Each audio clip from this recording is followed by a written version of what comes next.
Ini kita bicara tentang perpetual dan periodik. Oke. Oke, sebentar.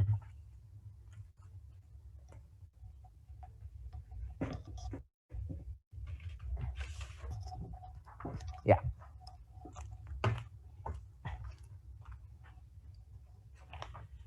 Oke. Yuk kita mulai dulu yang teorinya dulu ya. Teori 1, teori 2, dan teori 3 ya. Satu dimulai si Kumala ya, Kumala Dewi ya. Iya Pak. Oke. Jelaskan dua jenis sistem pencatatan akuntansi untuk inventory dan jelaskan definisinya. Oke.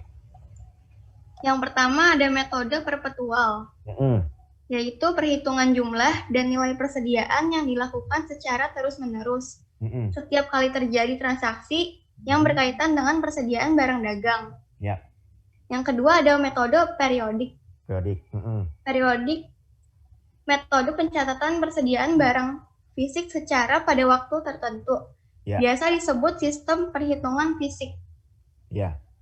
Oke, jadi kalau periodik itu mungkin bisa harian, bisa bulanan, bisa tahunan ya. Jadi dihitungnya per mau kapan, per periode kapan gitu ya. Itu periodik ya. Nah, kalau perpetual itu setiap movement dari barang itu, kita hitung terus ya. Nah, pakai perpetual aja barang suka hilang ya, terutama kalau yang barang-barangnya inventory-nya jenisnya banyak ya. Apalagi kalau pakai periodik ya. Jadi makanya kalau di counting pakainya yang perpetual. Ya, oke. Tapi kita juga tetap harus tahu periodik ya, teman-teman. Oke. Oke, nomor 2. Sebentar ya. Ini apa di bawah?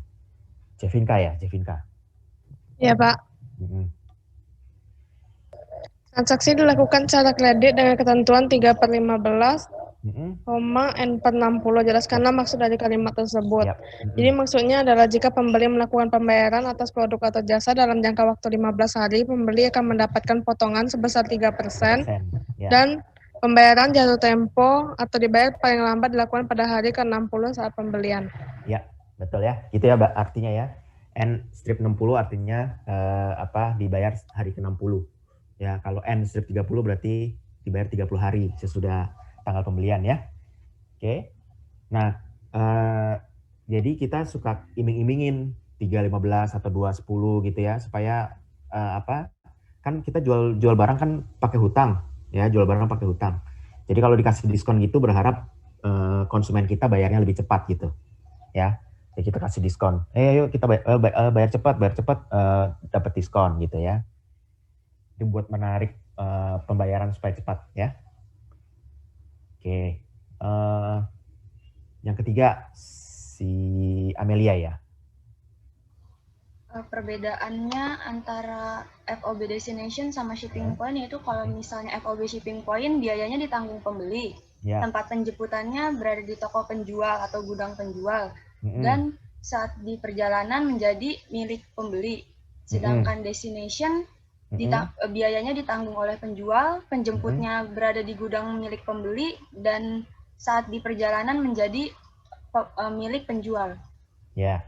Jadi kalau FOB destination misalnya kamu jual barang ke China misalnya ya. Berarti kalau kamu jual barang ke China berarti kalau FOB destination ya, berarti dari sini sampai Tanjung Priok ya diantar pakai kapal, terus dari Tanjung Priok ke pelabuhan China ya, itu barangnya masih punya kamu. Jadi kalau barangnya disabot di Malaysia, hilang di perjalanan, kamu harus ganti. Ya, itulah namanya FOB destination. Jadi segala resiko ya perpindahan barang itu terjadi nanti setelah di gudang penjual. Di gudang pembeli. Di gudang pembeli ya, sorry. Ya namanya FOB destination. Oke. Gitu ya teman-teman ya.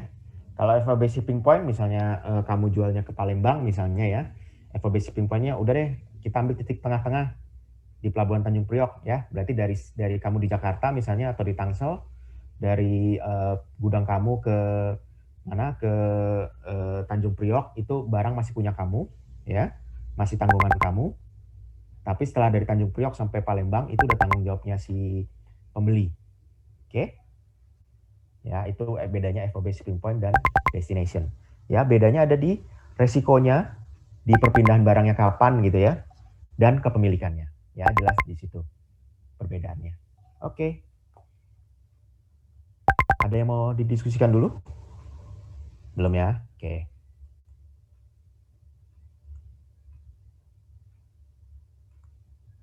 Ya, kita ini. Nah, kita mulai dari ini ya. Nah, ini baru jurnal-jurnal doang ya. Minggu depan baru ada perhitungannya ya. Lumayan lah. Jadi kalian nanti kalau misalnya buka Alfamart, Indomaret, kalian udah bisa ngitung nih. Berapa laba kalian, berapa rugi kalian ya. Oke, gimana cara ngitung harga jualnya gitu ya. Udah tahu nih ya. Oke. Nah, ya. Januari 1 ya. Soal 1 si siapa nih? Tunggu ya. Saya lihat dulu ininya. Chatnya.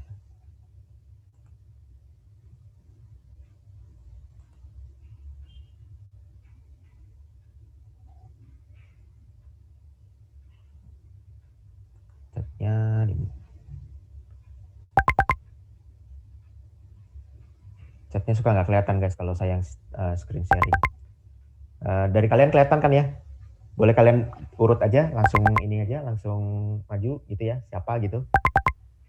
Ada di list itu ya. Ini kalau di screen sharing, ini saya suka nggak kelihatan di sininya. Bentar.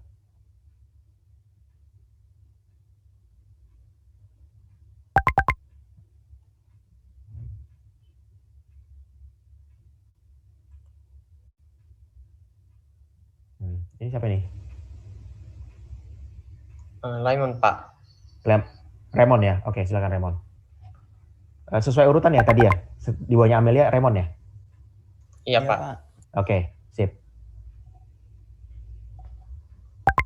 Soal 1, Raymond ya.